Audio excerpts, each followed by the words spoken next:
Okay, so hi everyone. Today we have the next SNEWS Supernova seminar. Today we have Rasmi Enrique that is working at IFIC Institute in Valencia and will tell us about supernova neutrinos and Earth matter effects. Okay, thank you.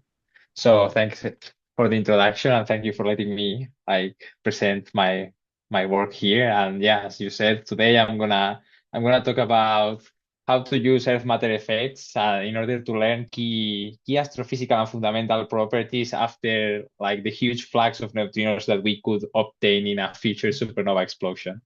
My talk is gonna be divided in these four different sections. So first I will focus more on supernova neutrinos. So first supernova neutrino emission and why supernova neutrinos are good to do this kind of analysis.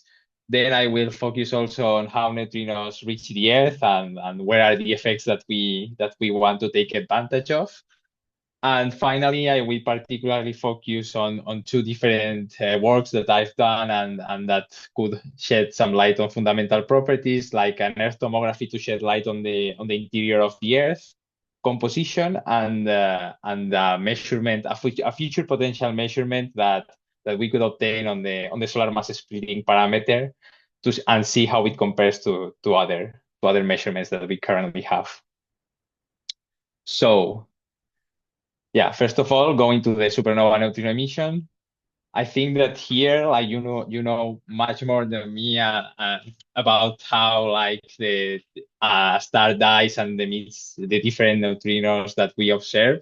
But yeah, I just wanted to say that a core collapse supernova is the violent explosion of very massive stars, and more or less the process of this core collapse supernova is summarized here, in which we initially have a onion shell type star with an iron core.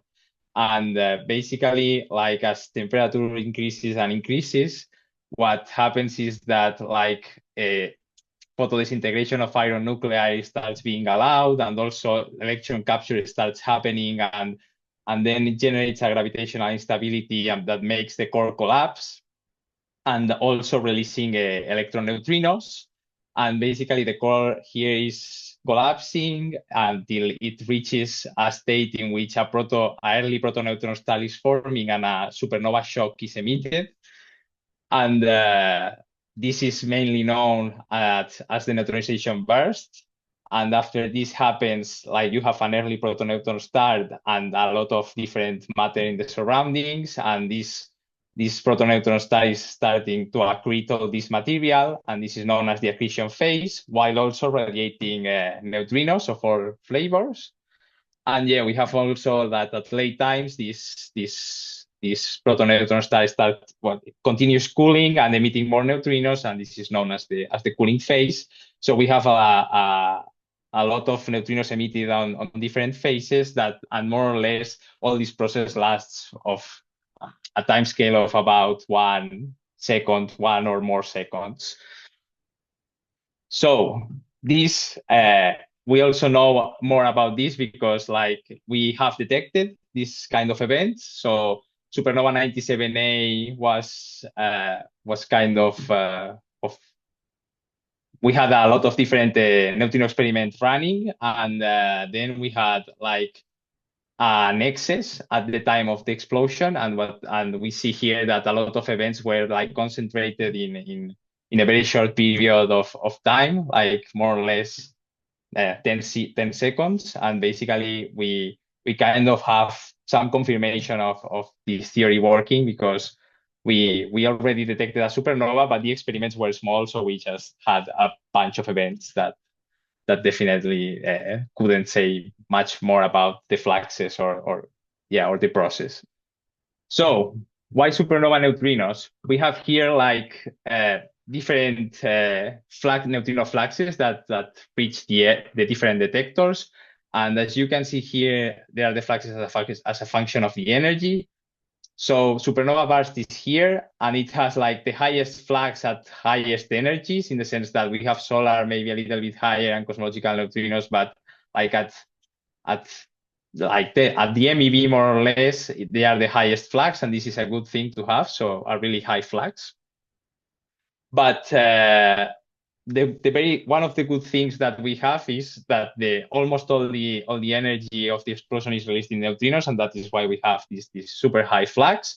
But also it's interesting because it lies also on the region of energy in which the solar mass splitting dominated Earth matter effects happen. So we have the resonance about these energies, and therefore, like, it's interesting to have a super high flux of neutrinos on a region that could be sensitive to these matter effects.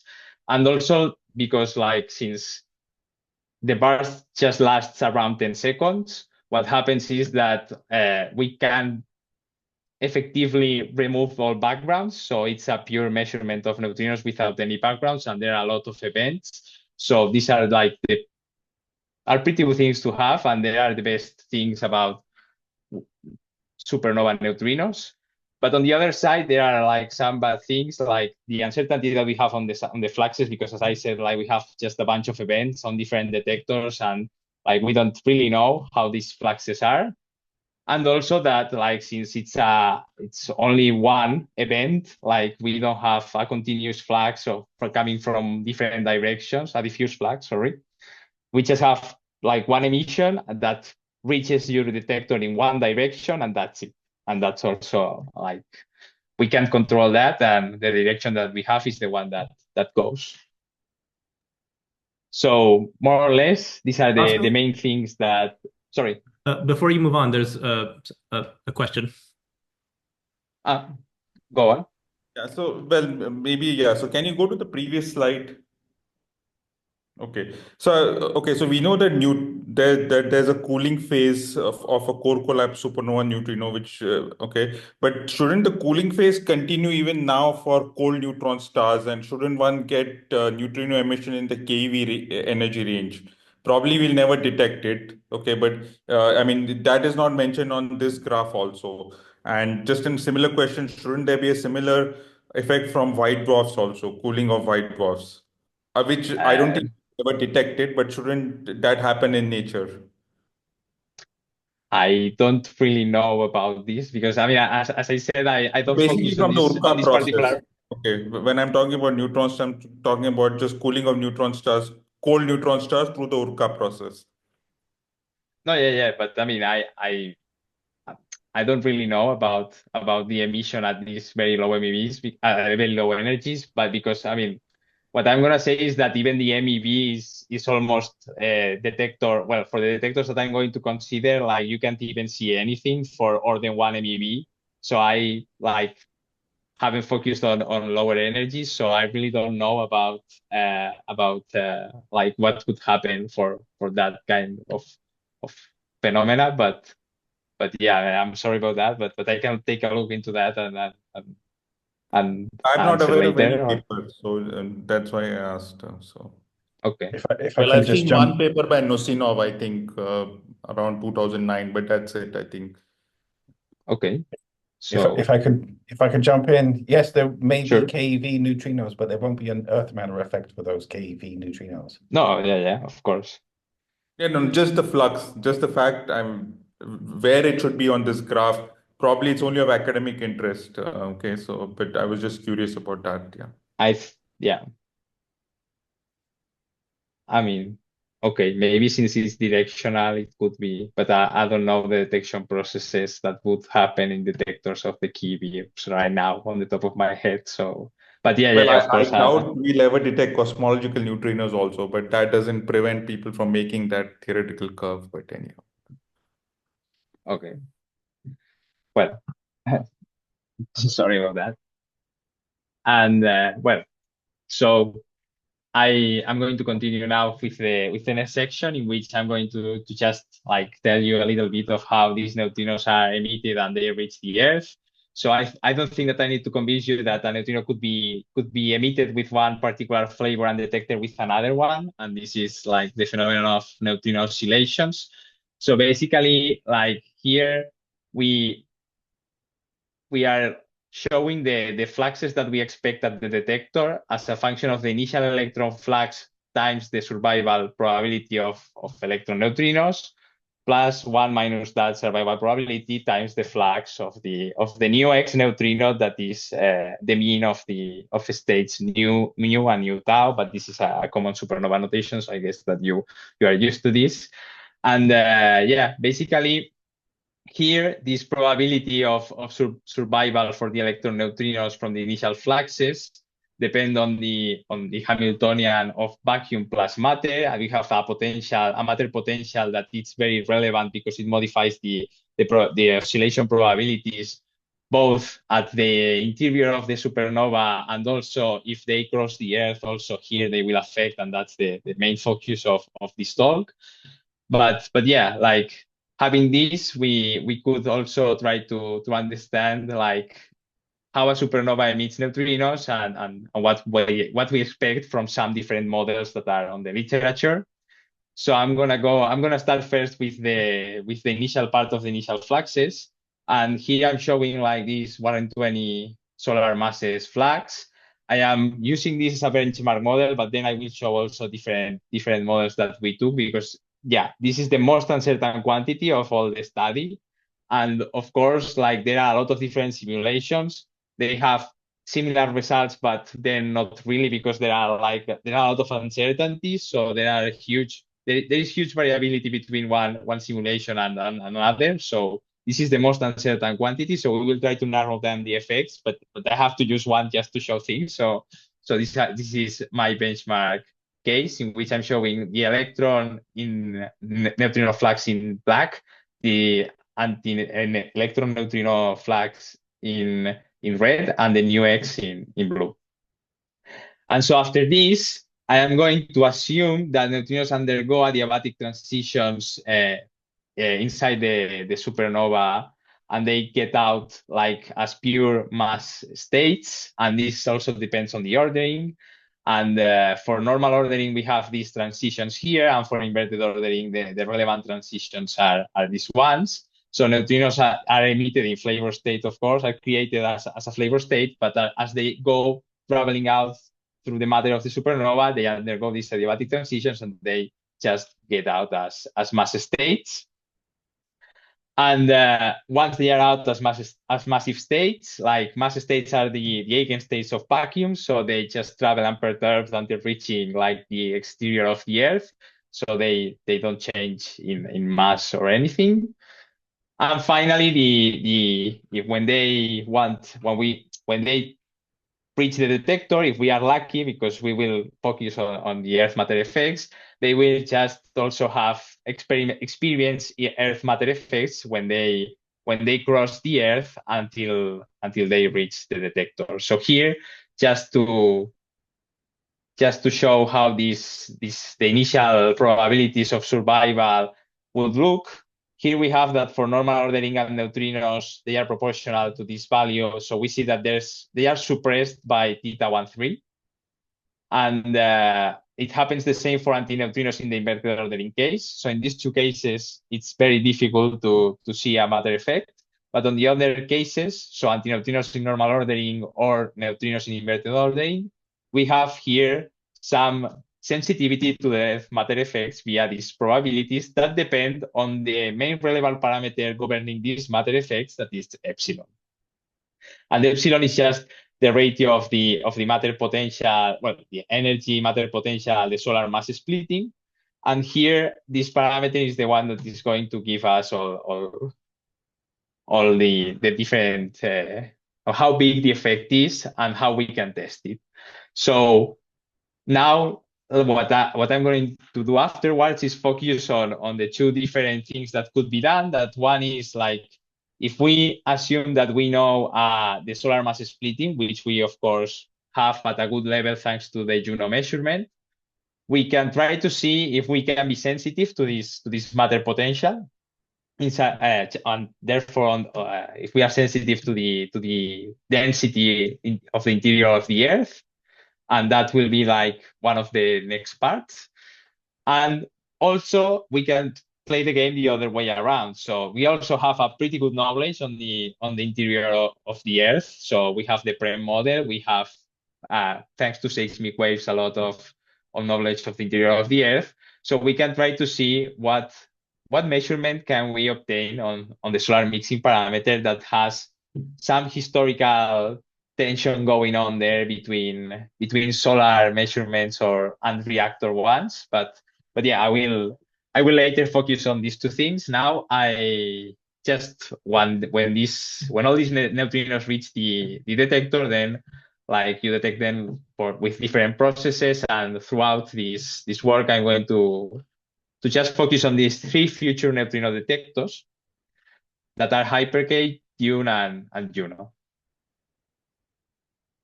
Okay. So now the thing is that, as I said, like you can play this game of trying to learn some things about the matter potential, or trying to get some things about the solar mass splitting.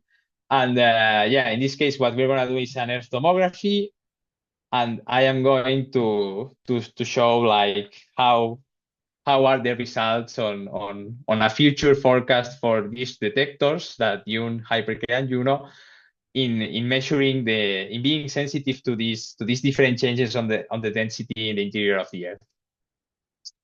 So we know that the modern Earth model looks like this, with in a very simplified way.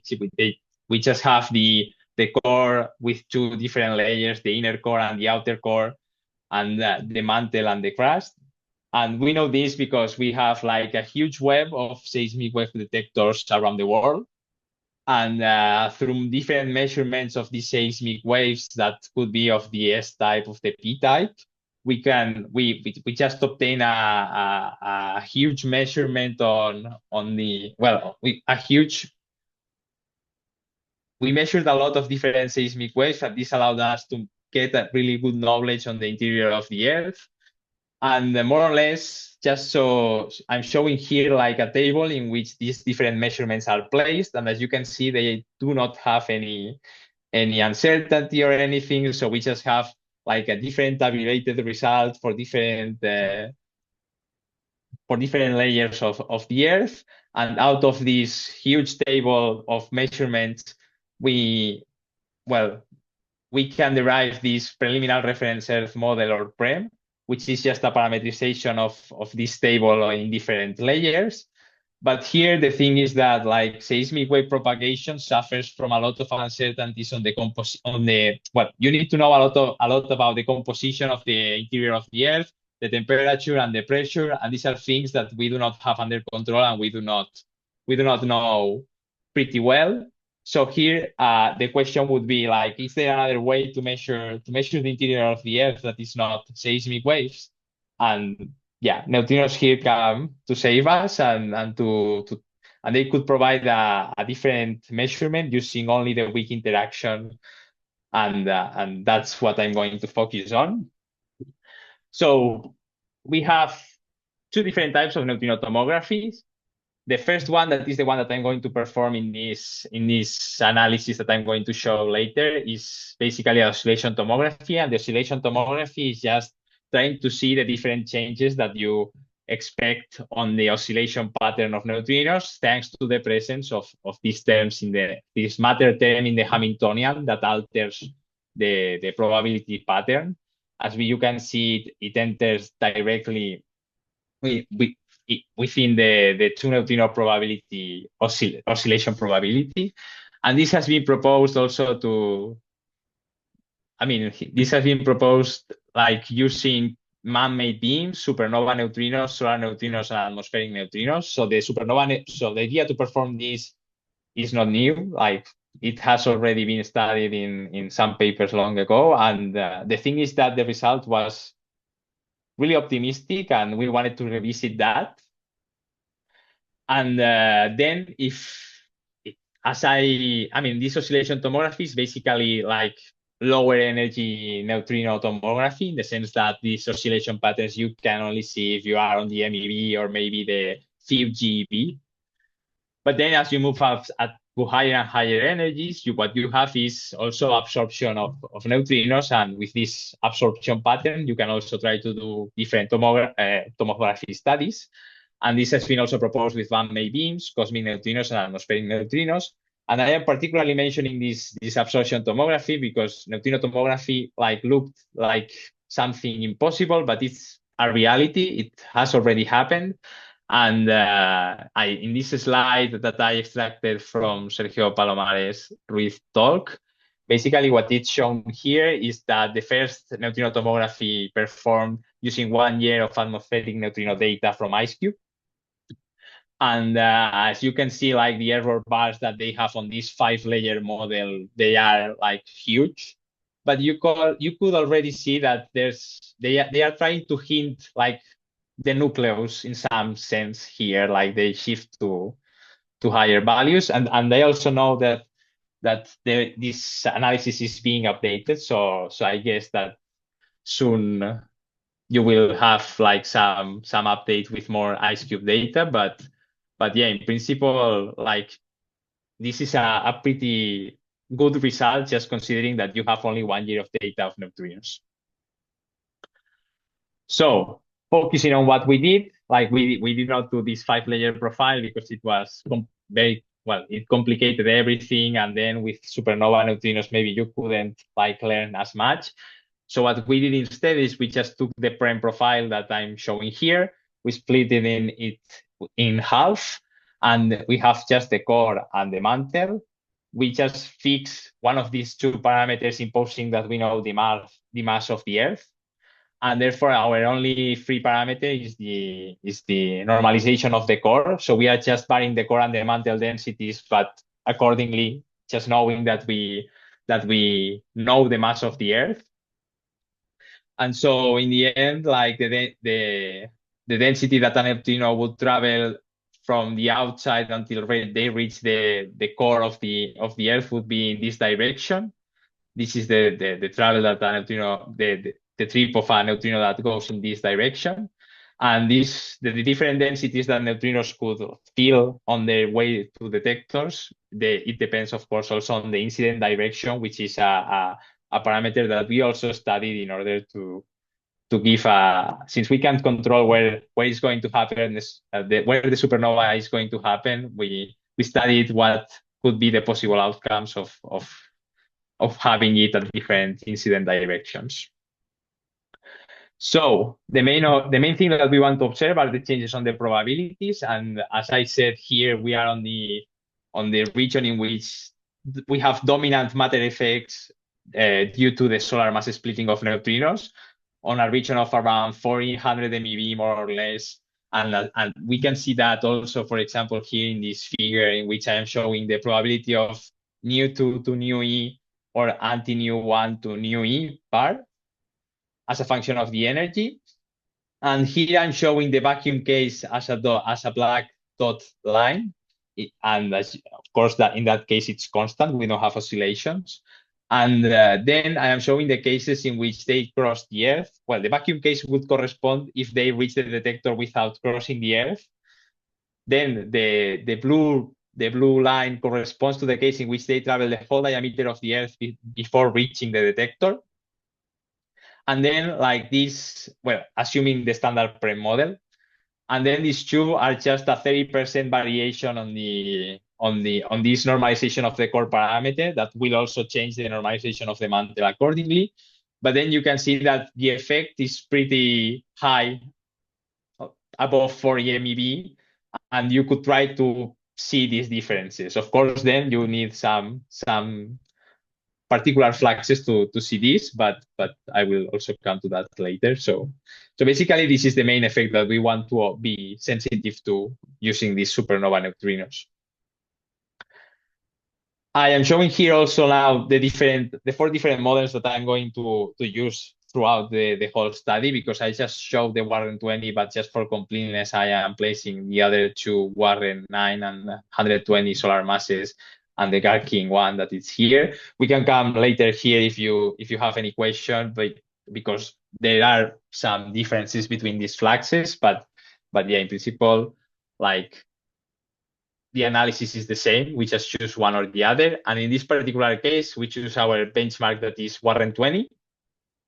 These are the different event distributions that we have for future Dune, Hyper-K, and Juno detections of the Warren 20 flux if we assume that they travel through the whole diameter of the Earth, and for a supernova that is located at 10 kiloparsecs. So as you can see here, like in normal ordering, the different detection channels only show the effect in antineutrinos. And this is because of the thing that I said before, that the neutrinos are proportional to sine θ13, and that is suppressed. And particularly in Juno, that has a very good energy resolution, we can more or less see here an oscillation pattern. And on the inverted ordering, it happens the opposite. The oscillations are expected in the neutrino channel. That is the orange one here, and we can clearly see them in Hypercare or even better in Juno. So that's mainly the effect that we want to see. And with this, we just perform like a forecast and try to see like the sensitivity that we could have for this normalization of the core in our 2-layer model. And I am showing here the future sensitivity that we could have for all these 4 different models that I shown. And there's a huge variability here. But first of all, like this is the 30% less and more value on the normalization of the core. And we can already see that for Dune, there's not much to be done. Like the sensitivity won't reach at this level, even the 1 sigma level. But for Juno and Hypercare, there could be some potential result that it's, of course, like it would be complementary, maybe not competitive, but at least if we use, for example, our benchmark that is the red lines 1 and 20, we could obtain a very good result that is like the level of uncertainties of the 10% at 1 sigma level for Hypercare in both cases, and also for Juno in normal ordering. So there's a pretty good chance of trying to obtain a good sensitivity on the normalization of the core. But yeah, this is for neutrino paths that go through the whole diameter of the Earth. So we studied also the different directions that they could travel until reaching the Earth. And these reddish lines are the ones that go through the core, and the other ones are the ones that don't go through the core. So just only mantle paths. And here what happens is that we need black, because if neutrinos don't go through the core of the Earth before reaching the detector, then the sensitivity drops, and then the measurement is not even, well, it's complementary, of course, but it will lose a lot of interest. So really the paths that traverse the core are the most interesting ones, but again, we can't control that. And yeah, finally, and this result is the one that also like allows me to introduce the next part, is that, like, as I said, this study is not new, and the study in the past, we thought it was very optimistic, and we tried to see what was the issue going on there. And one of the reasons is mainly like the value of the solar mass splitting that they used, that it was 5 times 10 to the minus 5 electron volts. So you can see that the red line that is the one that we obtained with the current best fit of the solar mass splitting, that is 7.5. It's pretty different from the purple one, that is the one that we obtain if we reduce the value of the solar mass splitting to 5. So basically, this parameter is changing a lot the sensitivity, and that is why we also thought that, well, I mean, if there's this huge variation thanks to this solar mass splitting parameter, then maybe it's even better just to try to measure the solar mass splitting, because it could be like, due to this huge effect, it could be really a pretty good measurement. But yeah, first I'm going to conclude the Earth tomography part. And in this part, we just did a forecast of the oscillation Earth tomography that could be performed with supernova neutrinos at future detectors at Dune, Hypercare, and Juno. And even in Hypercare and Juno, it could be even at the 10% level at the 10% level for the 1 sigma error for a supernova at 10 kiloparsecs, but of course for our particular model. And also, this is just assuming that they go through the whole diameter. So we need a lot of luck, but in the end, it could provide a complementary analysis. And well, even competitive, but at least complementary. So now moving to the last part, and this part it will focus on this tension between the solar and reactor neutrinos. Since we saw that there's potential to have a very good measurement on the solar mass splitting, like the main goal is just that, like we want to see like the measurement that it could be placed for a galactic supernova explosion on the solar sector, solar neutrino sector. And so just to introduce the issue, like I think that you already know, like 19 measurements of solar fluxes that observe the deficit on the flux expected. And this could be easily explained by neutrino oscillations, but at that time, like they weren't confirmed. And so the two different, the solar measurement that was done, it was like, it consisted of a first part of an effect of the solar mass splitting inside the sun as the neutrinos travel outside the sun, and they will reach the detector, plus also another effect that if neutrinos also travel through the Earth before reaching the detector, there could be the Earth regeneration effect. And these two effects are clearly driven by the value of the solar mass splitting. And so for different values of the solar mass splitting, I am showing the probability here of survival for 4.7 and 7.5 as the red and blue lines. So basically they measure this and they try to fit it. And with this, with solar neutrinos that are about 1 MeV, they obtained a measurement on the value of the solar mass splitting.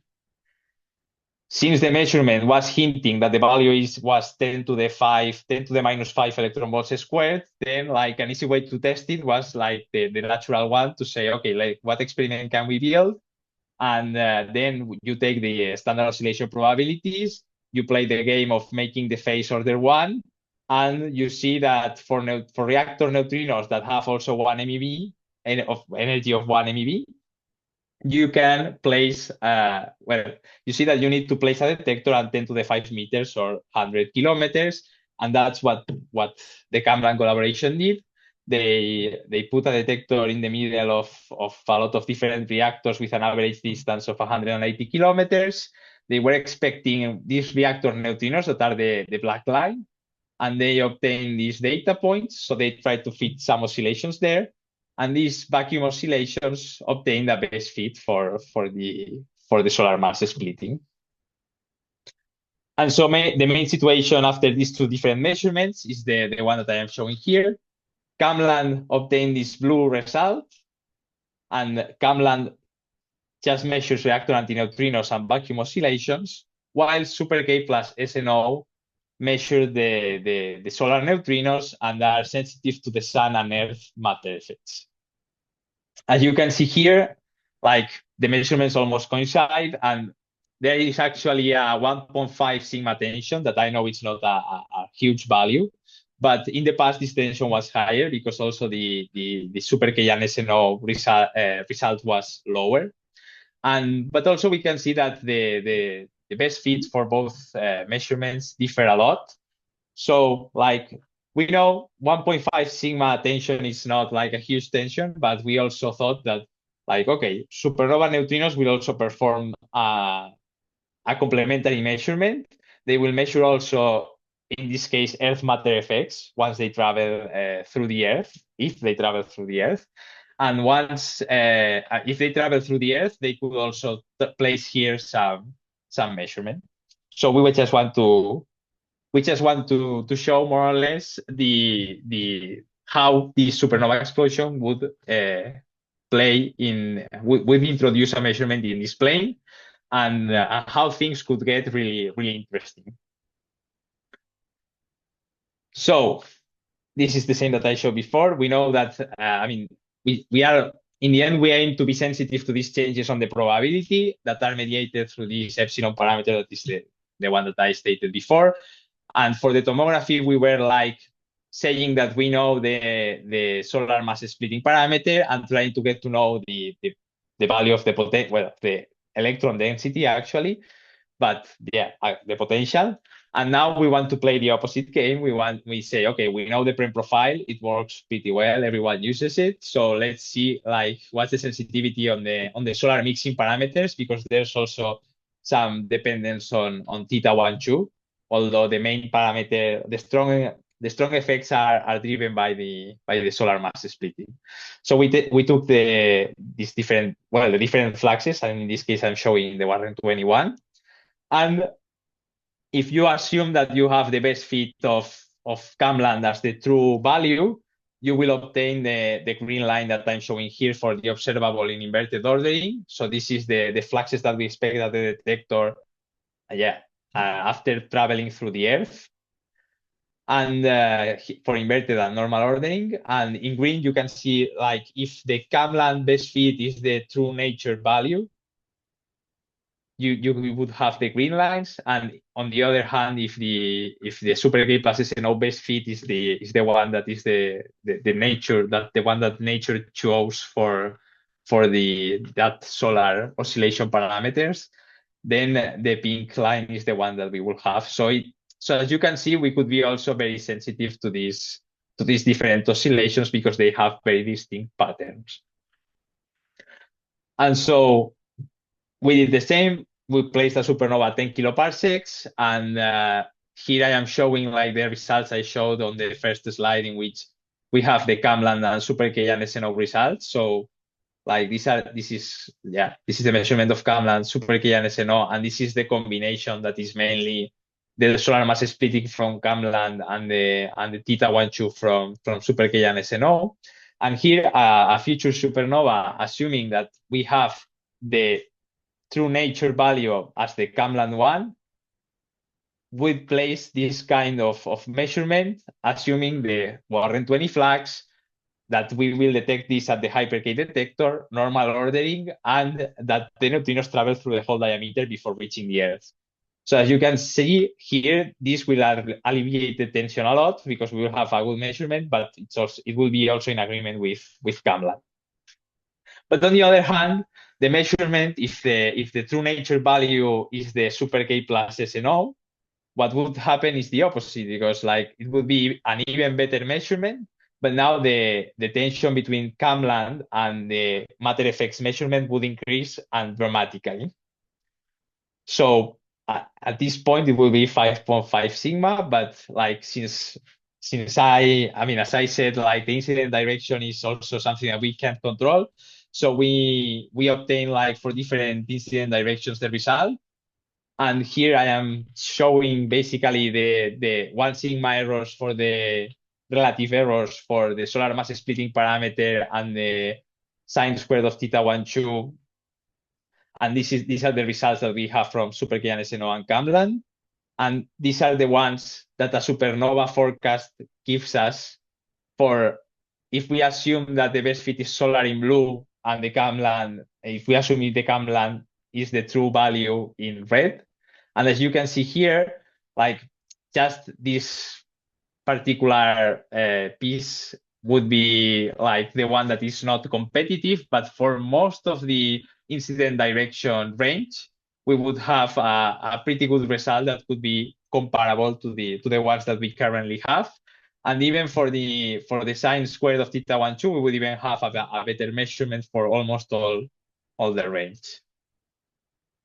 So I also included the inverted ordering results for completeness. But then the interesting part here is that, now that we have our projection and that we are testing matter effects like the Super K result, we can try to obtain the tension. We can see how's the tension between the forecast that we perform on the solar mass splitting, assuming the true value of Super K and SNO, so the one obtained by matter effects, compared with the Camland measurement.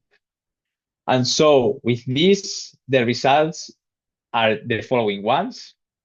I haven't said it before, but this gray shaded area is the area in which neutrinos travel through the core of the Earth. And -1, of course, is the path in which neutrinos travel through the whole diameter of the Earth and this is, I think, minus 0.05, which is like they almost don't cross matter before reaching the detector. And well, the prospects for this tension are that if you have normal ordering and these particular fluxes and the true value doesn't go, I mean, it's the super K plus SNO, the tension between the future result and Camland will have some tension between 4 and 6 sigma for all the different incident directions. And in inverted ordering, it will be lower, but still like higher than 1.5 sigma for almost all the range, because here, of course, you lose sensitivity because you are not traveling through enough matter to obtain a good enough result. So this could be even more dramatic because Juno will also provide a measurement that will be similar to the Camland one, but they also will reduce the uncertainty on that measurement. So if Juno also reduces the uncertainty on that measurement, on reactors measurement, we will have that the tension could even be higher and higher and reaching also the 10 sigma level. And just for completeness, I was focusing only on one model, but basically, if I show the results for all the different models, you can see that there's a lot of variability here.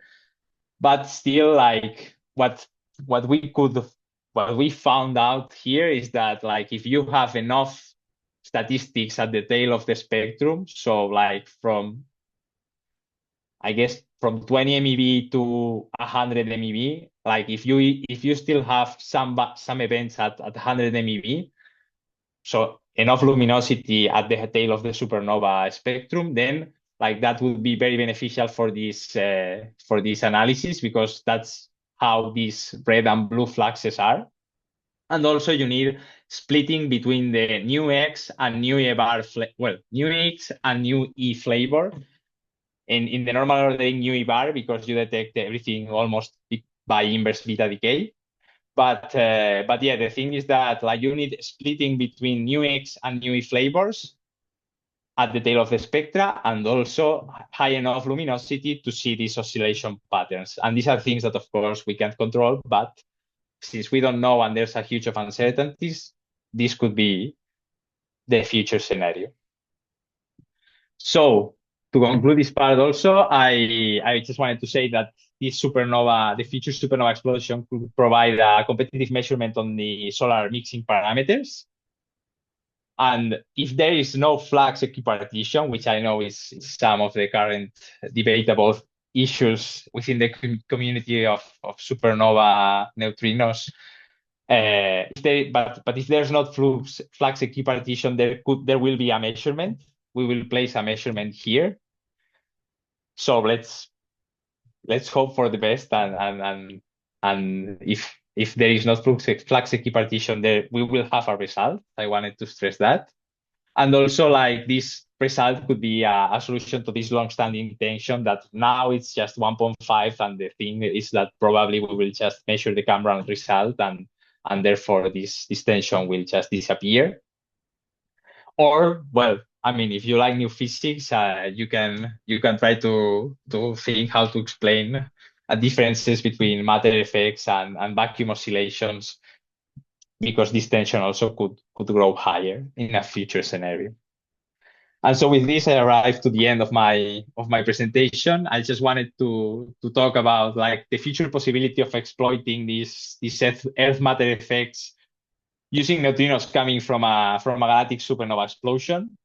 And here I mainly focused on two things. If we wanted to learn a little bit about the Earth interior, is that the main conclusion is that, well, I mean, it depends also on the fluxes, but we could obtain a very good measurement on the Earth inner density. That, of course, won't be competitive with what we already know, but since there's an initiative on neutrino tomography of all kinds, I guess that it will add something to all the game of knowing a little bit more about Earth interior.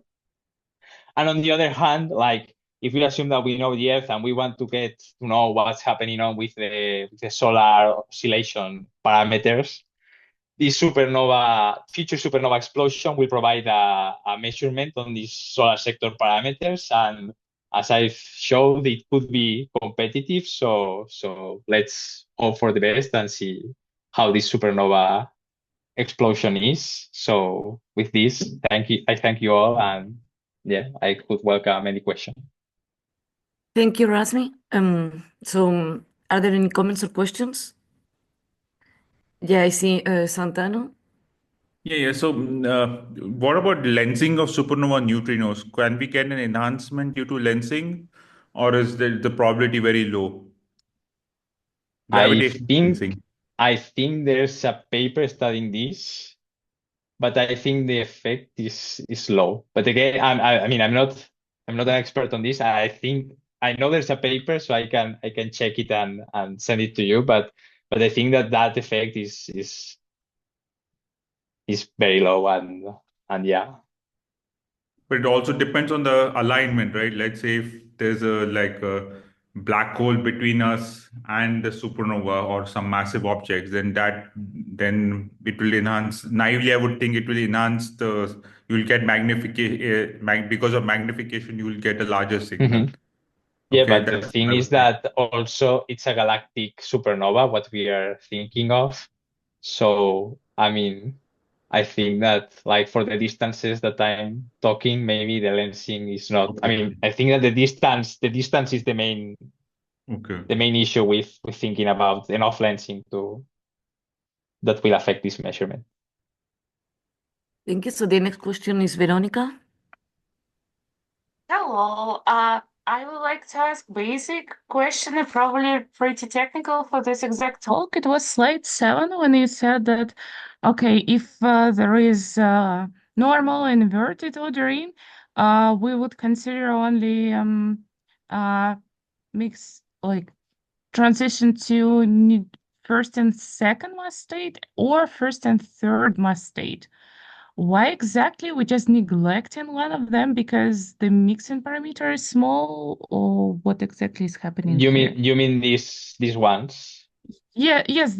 Why we ignore the I second mean, and this first? is yeah, okay, thanks. I mean, I think this is this is because like this parameter is very small, so this quantity is suppressed with respect to the cosine. So this is something like order 0.1, and this is 0.01. So in the end, like So with it's this, just an order.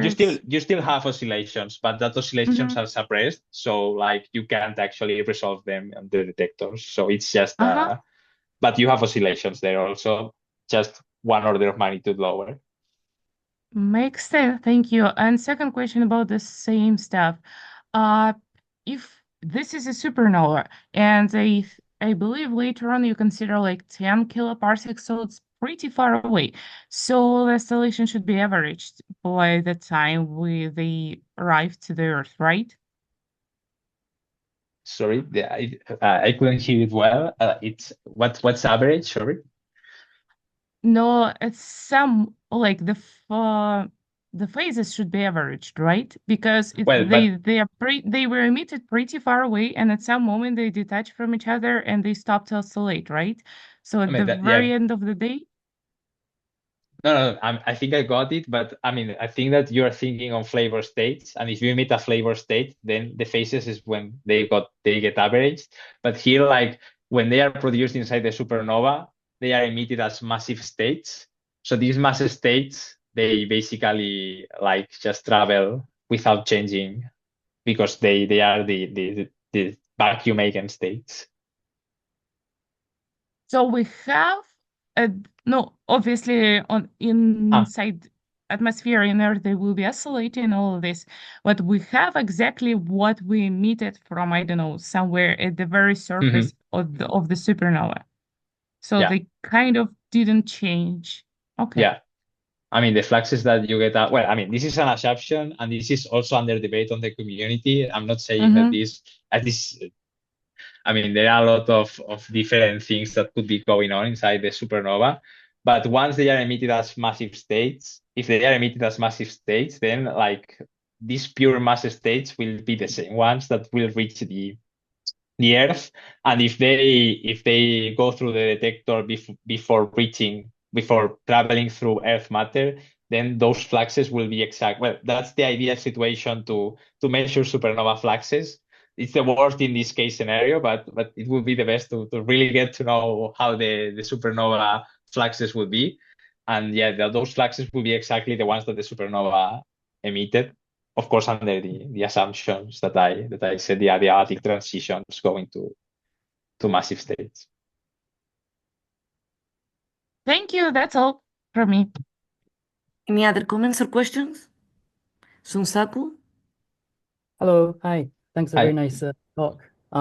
Yeah. You mentioned towards the end that if it's equally partitioned, it's going to be very challenging. But Yeah. before we get to that extreme, before we get to that limit, there's possible kind of, different scenarios where, flavor transformations may manifest, right?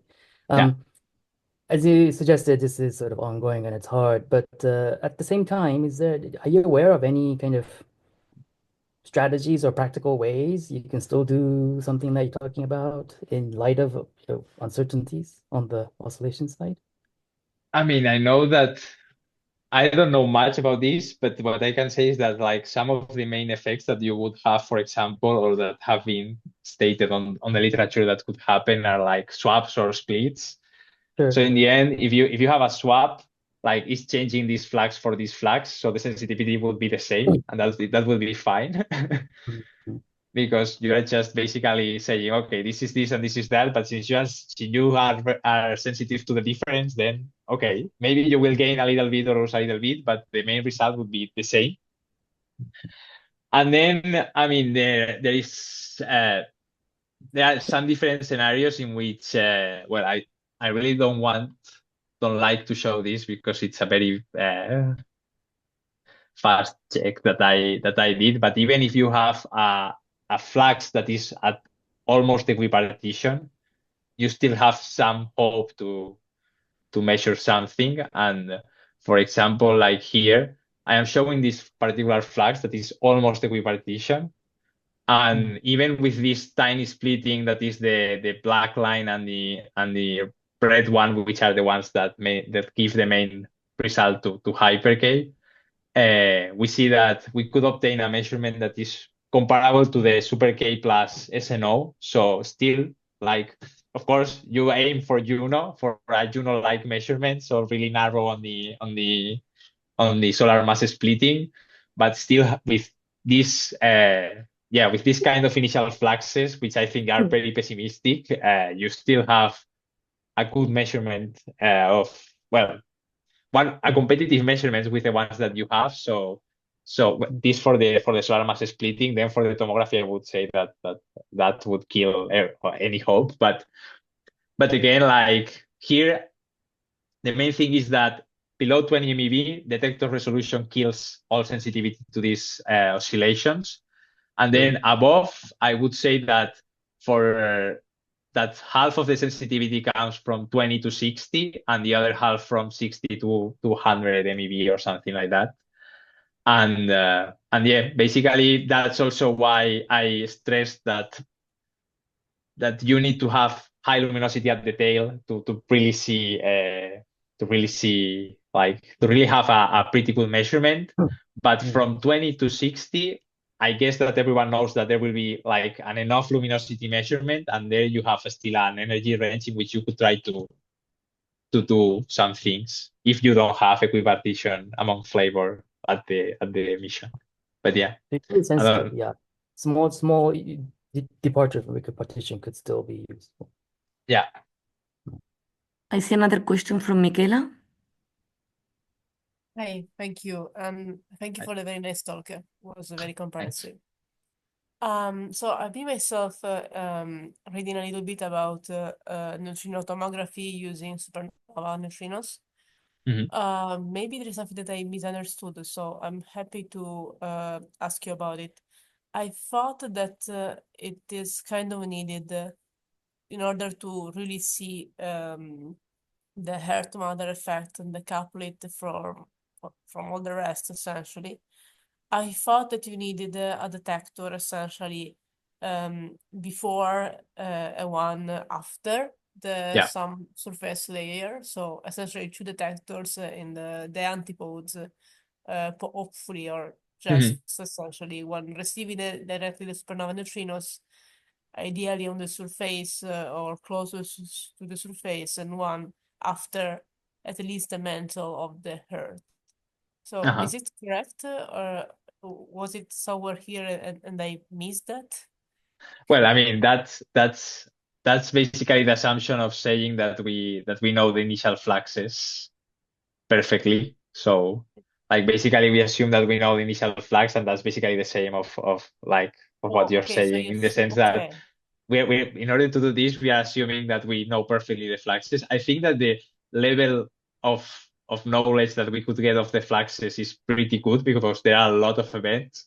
But yeah, I mean, as you say, like the ideal scenario would be having these two detectors, one on the opposite part of the Earth, and getting to know like the flux on both sides. Just so first you know the flux, and then you perform the Earth matter effects analysis. But again, I think that still you will obtain a pretty good result on the flux on the flux itself, and you could try to perform the tomography. Maybe it's more ideal, but the other kind of analysis, like since the sensitivity to the solar mass splitting is super, it's a very high effect, a very dominant effect. It could be even possible to do that. So Okay. the tomography, I haven't quantified it, but I would say that it's more pessimistic for sure. Okay. So essentially, here assumption is that you know the flux good enough. Okay. Yeah. Thank you. Thank you. Jim? Yeah, I just want to add to that question. So one way to eliminate the uncertainty in the model is by combining the signal from multiple detectors, including dark matter detectors, where flavor effects are not important. So that would be by combining the signal from lots of detectors. I think you could eliminate, well, maybe not eliminate, but get rid of a lot of uncertainty in the underlying model. No, yeah, totally. I agree with that. I mean, in the case that I'm showing, Dune, Hyper K, and Juno, since the ones that provide the highest sensitivity are Hyper K and Juno, and they are close enough, maybe like if you combine only those three, that won't be possible. But as you said, like if you also include all dark matter detectors, and I think that that's part of the SNEWS project, that trying to combine everything, then you could definitely like improve the knowledge that you have on these fluxes, because also, like as I said, you only have one direction, but you have a lot of detectors placed around the board. So yeah, thanks for the comment. Yeah, I believe that you should have pretty good decent model of the propagation of neutrinos for different points across the Earth, and reconstruct their path for each detector in the SNEWS system. It's not impossible. It's an interesting work, that's for sure. Thank you also for the clarification. Any other comments or questions? Maybe I have one. It was not very clear for me while detectors mostly sensitive to IBD like Hyper-K and Juno are more sensitive than Dune, that is sensitive to the new flux. No, that, I mean, the issue here is energy resolution. Like Okay. not inverse beta. Like inverse beta just gives you like a super high flux of neutrinos, and that helps also a lot. But the issue of Dune not being sensitive to anything is 20% of energy resolution compared to around 10% of Hyper-K and 3% of Juno. So it's the energy resolution, the one that's killing Dune. Okay, that's clear. Yeah, if you look at his probability versus energy plot, there's oscillations, and the scale is like a few MeV, 10, 5, 10 MeV. Yeah. So Yeah, indeed. without better energy resolution, you just smush these out. Okay, so if there are no more comments or questions, we can thanks the speaker again and close the seminar for today. Thank you.